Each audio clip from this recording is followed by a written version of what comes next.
Beyond the boundary. The horizon cut through the darkness of space, like a silver needle threading its way through black velvet. Commander Ilara Voss stood at the observation deck, her reflection ghostly against the viewport as she stared out at the distorted starscape of hyperspace. 20 years in the Galactic Exploration Court had hardened her features, but nothing had dimmed the intensity in her eyes. "Commander," Lieutenant Keller's voice came from behind her. "We're approaching the boundary coordinates."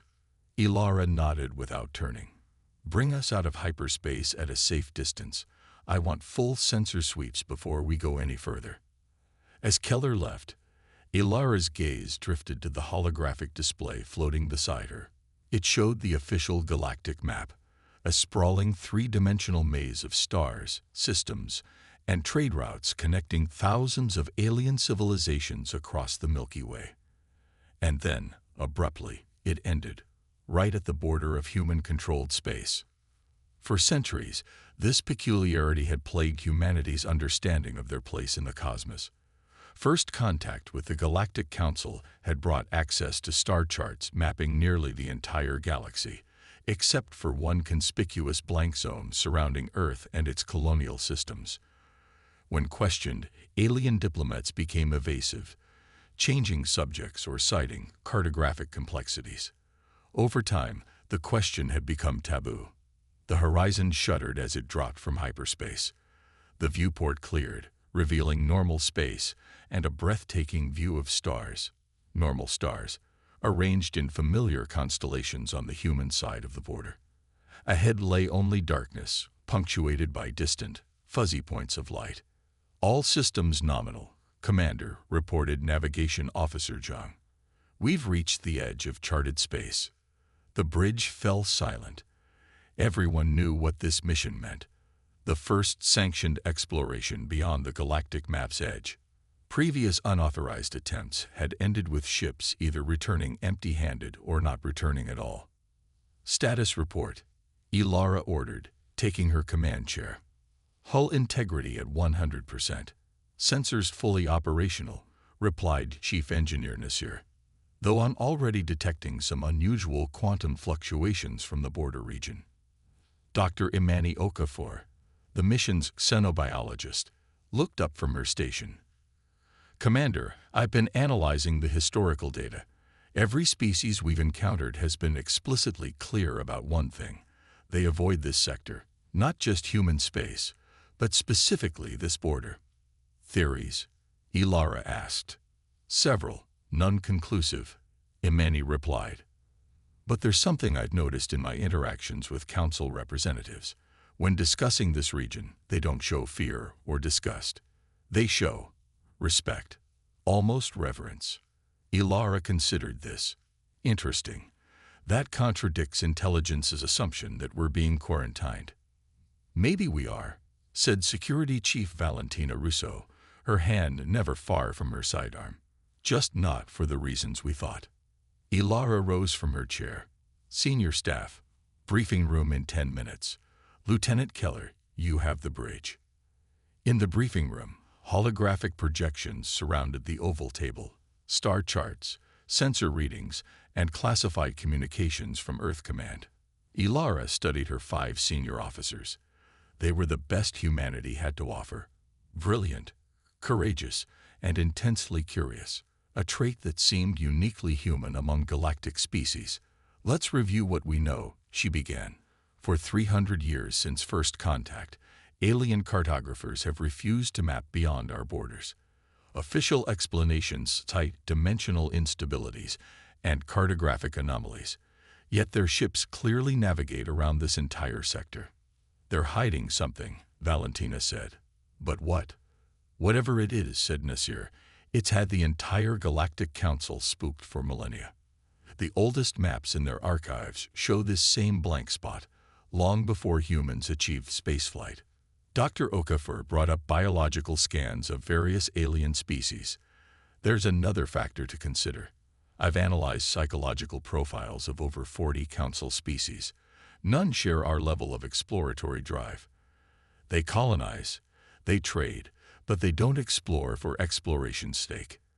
"And now we're about to cross a boundary that no one else dares approach," said Zhang, uneasiness evident in his voice. "Those are our orders," Ilara affirmed. "Earth Command believes whatever's beyond this border could either be a threat or an opportunity we can't ignore. Or both," muttered Valentina. "Precisely why we're proceeding with caution," Ilara said. "Questions before we continue." Chief Medical Officer Thomas Reed, who had remained silent until now, spoke up. "Commander, there's something no one's addressing. The last 3 unofficial expeditions that ventured beyond the border, all crew members who returned exhibited severe psychological trauma. The medical files were heavily redacted, but I managed to access some fragments.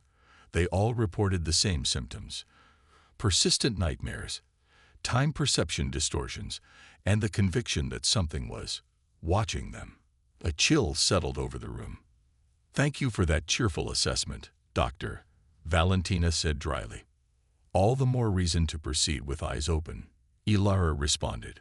"We've been chosen because each of us has demonstrated exceptional mental resilience. Whatever's out there, we face it together." Hours later, the horizon crossed the invisible line that marked the edge of charted space. Immediately, instruments began registering anomalies. "Commander, gravitational readings are fluctuating," John reported, confusion evident in his voice. "Stars should have consistent mass, but I'm getting variable readings." "Confirmed," said Nasir. "And there's something else. Quantum entanglement rates are off the charts. It's as if causality itself is less fixed here." Ilara felt it too. A subtle disorientation, like the deck wasn't quite as solid beneath her feet. "Proceed at quarter impulse, all sensors recording." For 3 days, they ventured deeper into uncharted space. The strangeness intensified gradually. Stars seemed to flicker occasionally, as if going momentarily out of phase with reality. Communications with Earth became increasingly degraded, filled with inexplicable gaps and distortions. On the 4th day, they discovered the outpost. "Commander, I'm detecting an artificial structure," Zhang announced suddenly. "Definitely not natural, orbiting that red dwarf at coordinates 227 Mark 43. The view screen magnified to show a massive ring-shaped structure, clearly ancient, spinning slowly around a dim red star. Its surface was etched with intricate patterns that seemed to shift when viewed directly. "Any signs of life?" Ilara asked. "Negative," replied Valentina. "But there's power. Minimal, but it's there." "Prepare an away team," Ilara ordered. "I'll lead. Imani, Valentina, Nasir, you're with me." The shuttle approach revealed the true scale of the structure. Nearly 1,000 kilometers in diameter, constructed from an unknown metallic substance that absorbed their scanning beams. They docked at what appeared to be an ancient airlock. Inside, gravity was Earth normal, but nothing else was familiar. The corridors curved in ways that confused human perception, with walls that seemed simultaneously solid and somehow permeable. The architecture defied conventional engineering principles. "These markings," Imani said, studying symbols etched into the surfaces. "They don't match any known species language. But there's something." She trailed off as they entered a vast chamber. At its center stood a holographic projector of some kind, still functioning after what carbon dating suggested was over 50 million years. "Can we activate it?" Ilara asked. Nasir studied the controls. "I think so. These patterns seem to be an interface of sorts." When he pressed a sequence of symbols, the chamber filled with light. A 3-dimensional map of the galaxy materialized around them, but unlike any they had seen before. This map showed strange currents flowing through space, invisible connections between star systems, and most surprisingly, it showed Earth at the center of a massive spiral pattern. "This can't be right," Valentina muttered. "Earth isn't galactically significant, according to known science." Imani corrected her, but clearly, whoever built this saw something different. As they studied the map, Ilara noticed something else. Symbols appearing near certain coordinates. "Nasir, can you translate any of this?" "Working on it," he replied. "The computational patterns have similarities to mathematical constants. It might be a universal language of sorts." Hours later, they had deciphered enough to understand fragments. The station was a warning post, created by a species that referred to themselves only as the predecessors. The message was incomplete but clear enough. This region of space was dangerous not because of what it contained, but because of what it connected to. "Listen to this passage," Imani said, reading from her translator. "The veil is thinnest here. The space between spaces bleeds through. We sealed what we could, but the seal requires something." That last word is ambiguous. It could mean guardian, or sacrifice, or anchor. Deeper in the station, they found evidence of previous visitors, much more recent than the builders. A small ship, clearly of Medusan design, one of the Galactic Council's founding species, had docked perhaps a century earlier. Inside the derelict vessel, they found logs. The final entry chilled them all. "We should never have come." The ancient warnings were clear. This sector was sealed for a reason. The humans do not know what they are, what their world does to the fabric of reality. The Council is right to hide the truth. Let their maps remain incomplete. Let the humans remain ignorant of their nature.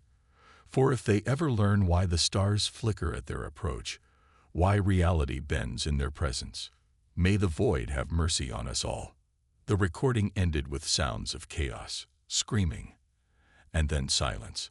Ilara stared at the playback device, then at her team's troubled faces. "We continue the mission," she said firmly. "But we proceed with extreme caution. Whatever the Medusans discovered, whatever they feared about humans, we need to know." As they returned to the horizon, none of them noticed the subtle changes beginning to affect the ship's systems.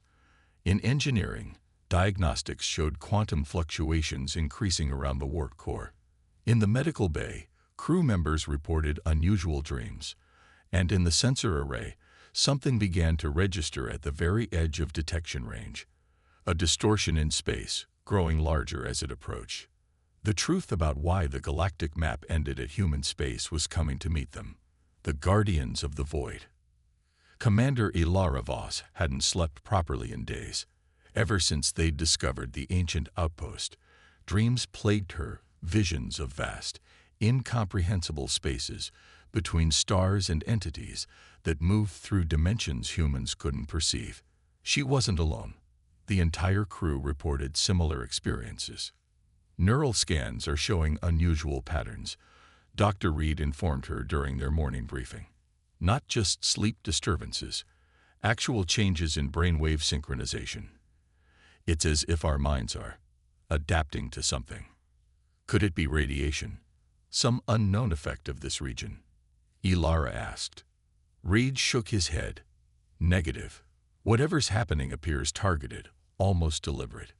Before she could respond, Lieutenant Keller's voice came urgently over the comm. "Commander to the bridge immediately." When Ilara arrived, the view screen showed nothing but stars. Yet every instrument indicated something massive directly ahead. "Report," she ordered. "It appeared 30 minutes ago," Zhang explained. "Sensors detect a gravitational mass equivalent to a small moon, but visually there's nothing there. It's as if..." He hesitated, as if space itself is folded around it. "It's moving, Commander," Valentina added grimly. "On an intercept course." Ilara studied the readings. "Options. We could retreat to charted space," offered Keller. "Or attempt communication," suggested Imani. Ilara straightened her uniform. "This is why we came. Hail the anomaly on all frequencies." For several tense minutes, they broadcast standard first contact protocols. Then, without warning, the ship shuddered as if gripped by an invisible force. "We're being scanned," Monsieur reported, his fingers flying over his console. "Every system, every molecule.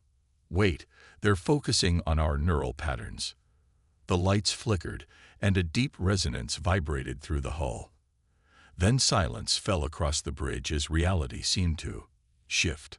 Standing before them was a figure, or rather, the suggestion of a figure. It appeared vaguely humanoid but constantly shifting, as if human perception couldn't properly resolve its true form. When it spoke, the words formed directly in their minds. You have cirrhosis Ara. This way is favoris Ian. Ilara stepped forward. I am Commander Ilara Voss of the Earth exploration vessel Horizon. We come with peaceful intent. We can know your intent. ELARA VOSS. We AAV can open to be of your species. Firest Luokid to the stars. The being's presence expanded, filling the bridge with a sense of ancient awareness. Images flooded Ilara's mind. Civilizations rising and falling across billions of years, the slow dance of galaxies, and through it all, entities like the one before them, watching, guiding. Who are you? She managed to ask. We are the Guardians. We maintain the boundaries, BT2E in WHOKA. Is, and WHOKA could be, and the border around human space. Why have you hidden this region from galactic maps? The Guardian's form shifted, becoming more defined yet somehow more alien, not hidden. Protected. The Galactic Council, CERV is US in this, though few know the true reason. They believe they protect the galaxy from humanity. The truth is more complex. Imani stepped forward cautiously. Protected from what?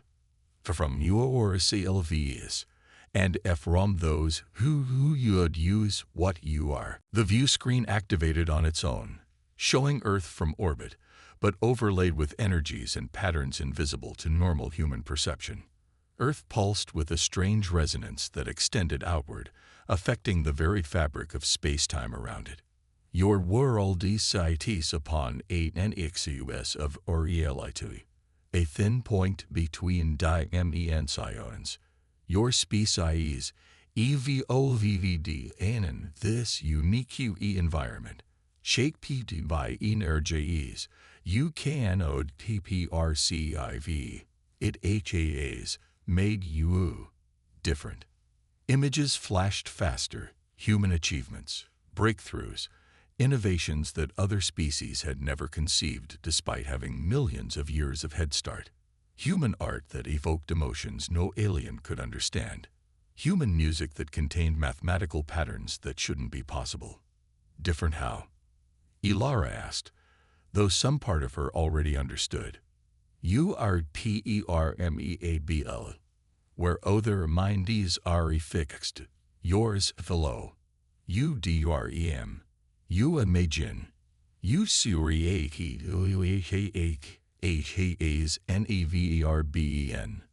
These are not me or Eli cultural traits. They are if human DMENTALDIFFF ERANC in Yorksionis IOUSSNESS. Valentina snorted. You're saying humans are special. That sounds conveniently like what every species tells itself. The Guardian's attention shifted to her, and she visibly flinched under its regard. Not special. Dangerous. Your minds to uchich realms beyond your understanding. When humans doriem, parts of your QONIDSITIOUs and ESS DRIFT into other dimensions. When you create, you draw energy from these places. It is why your science advances so rapidly. Your intuitive ILEAPs are often INFORMATIONGLEANED from elsewhere. That's why the aliens fear us, Nasir whispered. We're, what? Dimensional anomalies. They have the air. Wait, Fafoli loses you. Your presence tenants. The bear are yours.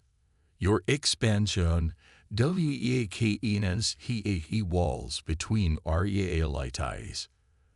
The Guardian's form expanded again, encompassing them all in a vision of the cosmos unlike anything human science had conceived, a multiverse of overlapping dimensions, separated by barriers that normally remained impermeable, except around humans.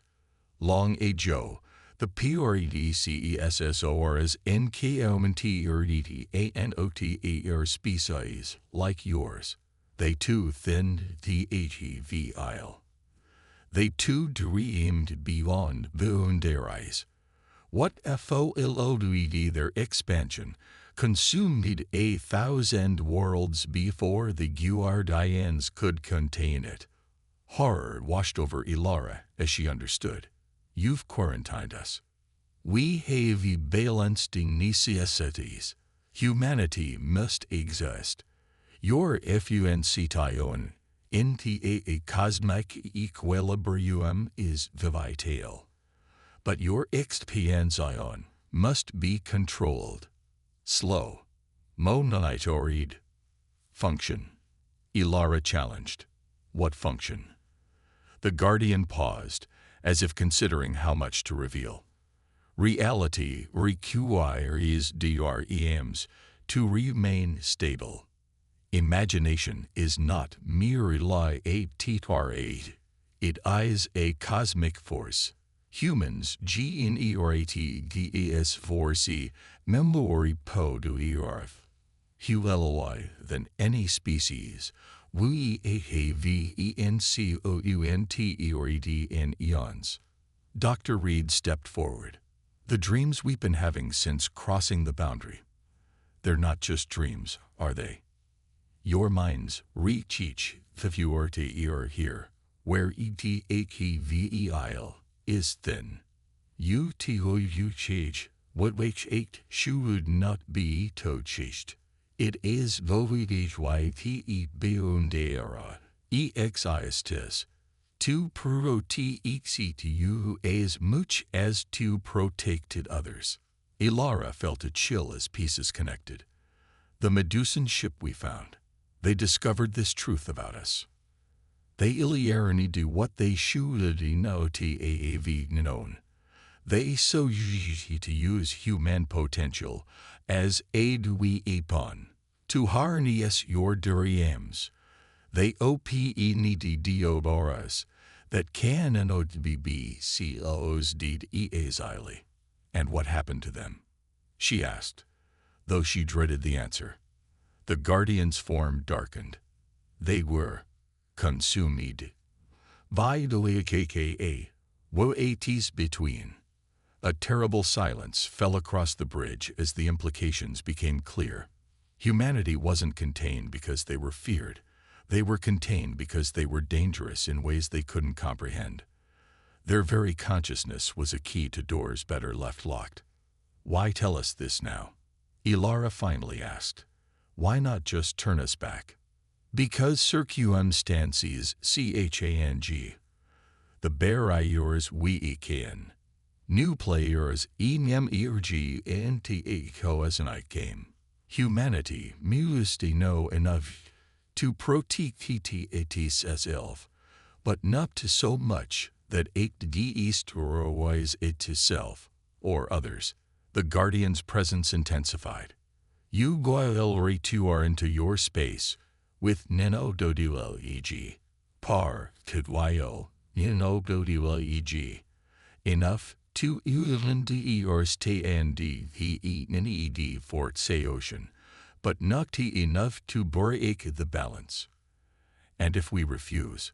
Valentina challenged. If we decide humanity deserves to know everything.